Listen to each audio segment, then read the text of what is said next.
কারো বানাইলো নফল, বাপ দাদা 14 গোষ্ঠী, আমি তার নামও শুনি। তাহলে শিক্ষা খাতে যেভাবে হাসিনা তার বাবা শেখ মুজিব ধ্বংস করেছে, এই দুইজনের আমলে আরো বেশি বেশি শেষ করে দিয়েছে। তাই আজকে ডক্টর প্রফেসর মোহাম্মদ ইউনূসের কাছে আমাদের বিনীত অনুরোধ থাকবে, আপনি হয়তোবা আপনার কমিটমেন্ট ইনশাল্লাহ ঠিক থাকবে, রোজার আগে দেশে একটা নির্বাচন হবে, সেই নির্বাচনের প্রস্তুতি নিশ্চয়ই সরকার গ্রহণ করছেন। আমরাও আশাবাদী, আজকে যারা অভিভাবক, শিক্ষক, আমার ডানে বামে যে দুজন বিজ্ঞ ব্যক্তি আছেন, আলোচক আছেন, সবারই একটি আশা, যে আশা নিয়ে মুগ্ধ খোকন রক্ত দিয়েছিল, যে আশা নিয়ে আমরা এখনো বুক বেঁধে আয়নাগড়ে দীর্ঘদিন নির্যাতিত হয়েছি, জেল কেটেছি, অত্যাচারিত হয়েছি।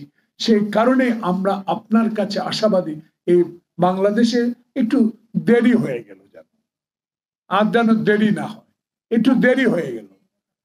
শাহাবুদ্দিন যদি 3 মাসে এরশাদের পরে নির্বাচন দিতে পারে, তা আপনি তো 16 বছরের যে কলঙ্কর অধ্যায় শেষ করে 3 মাস বা 6 মাসের মধ্যেই যদি নির্বাচন দিয়ে বাংলাদেশে আপনার নামটা স্বর্ণাক্ষরে লেখা থাকবে, তবুও দেরি হলে আমরা আশাবাদী, আমরা এখনো আপনার কাছে আশাবাদী। এই অবস্থাগুলো যেটা আজকে আজমিরে আপা বলেছেন বা মিলন বলেছেন, সবাই আলোচনা বলেছেন, অভিভাবক বলেছেন, এই সব বিষয় সিদ্ধান্ত নেবে জনপ্রতিনিধি। এটা পার্লামেন্ট হবে, যেই দল বেশি ভোট পাবে, বেশি সংখ্যক এমপি পাবে, তারাই সরকার গঠন করবে। তা আমরা আশাবাদী, যেমন আমরা 16 বছর রাস্তায় ছিলাম, আন্দোলন করেছি, মানুষের কথা বলেছি, বিদ্যুতের দাম কেন বাড়লো প্রতিবাদ করেছি, দ্রব্যমূল্যের দাম কেন বাড়লো আমরা প্রতিবাদ করেছি। সেই প্রতিবাদের কারণে আমাদের যে অবদান, আমাদের নেতা তারেক রহমানের যে অবদান ছিল, 10,000 কিলোমিটার দূরে থাকার পরও তার অবদানকে কেউ অস্বীকার করতে পারে।